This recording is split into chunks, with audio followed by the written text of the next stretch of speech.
Today on Darker Things. He didn't need your help.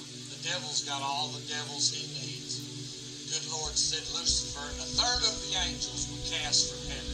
He didn't need them, but he took their mind and he manipulated them. And they prayed to Satan and they prayed to the devil. And they had their satanic worship services out here. And they had all types of wild homosexual orgies, I've been told. Crazy things.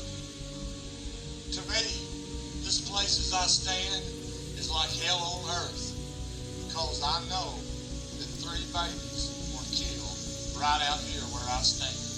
I know my son was castrated and possibly laid there on that bank and bled to death. I know he was choked.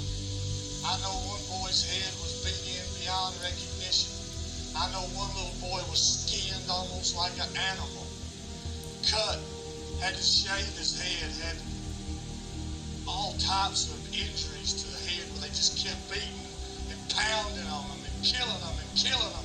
It's like they enjoyed it. They killed them 2 or 3 times.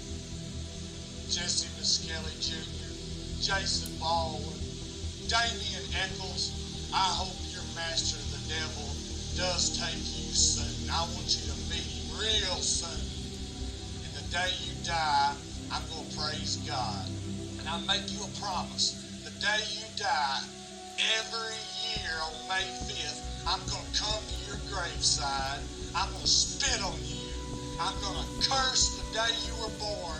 And I'm sure while I'm standing there, I'm going to have other bodily functions let go upon your grave. What would cause such a guttural and raw reaction? As we discussed in the very first video, this man, John Mark Byers' son, was one of 3 second-grade boys found mutilated and murdered. On May 5th, 1993, the bodies of Michael Moore, Stevie Branch, and Chris Byers were discovered in Robin Hood Hills, a secluded wooded area in West Memphis, Arkansas.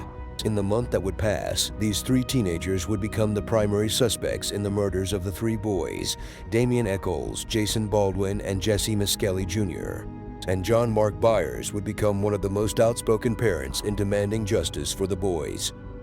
We just need to keep this case alive so people will do something. Where are you from? Los Angeles. Where are you? I'm from Arkansas, Paris, Arkansas. And where are you from? Akron, Ohio. Mark, how do you feel about the West Memphis Three support group?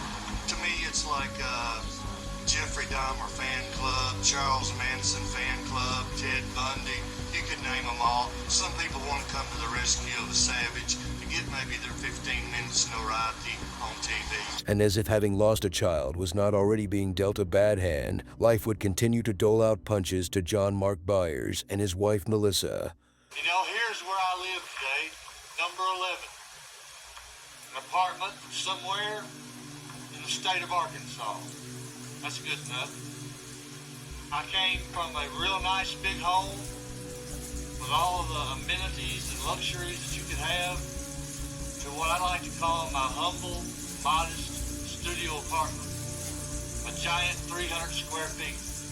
A bedroom, a living room, a kitchen, and a bathroom.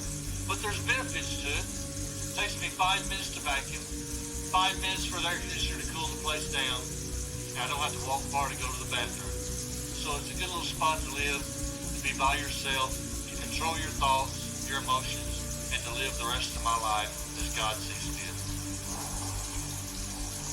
As I look at all these dark clouds roaming in on me today, it can very easily remind me of May 5th, 1993. This half was a bright, sunshiny day. This half became gloom and doom. And as the death and destruction rolled into West Memphis, Arkansas, and consumed 3 babies' life and killed them, it's kind of like this cloud front is rolling in and cooling off today and consuming me as I stand here in the wind amidst the storm.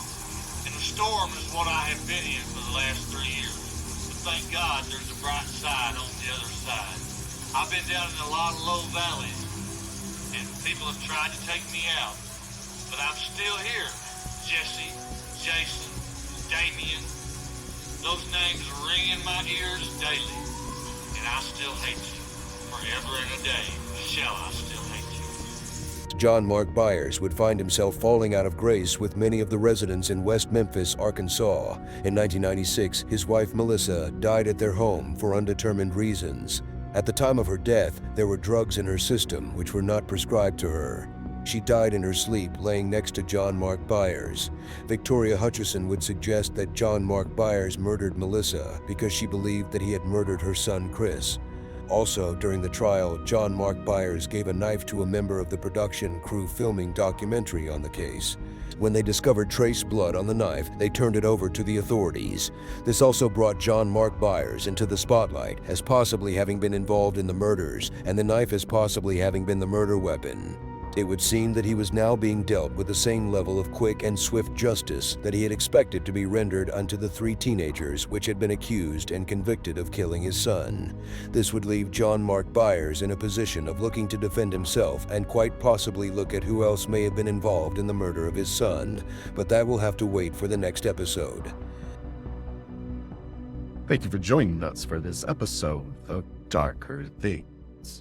If you like what you saw today, we want to make sure you get all of the information, continuing deep dives into history's most disturbing events, true crimes, conspiracy theories, and urban legends.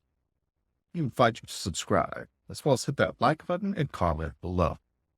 As always, this is your host, Doug Duckett, reminding you until next time, that once you enter the dark, you may never be the same.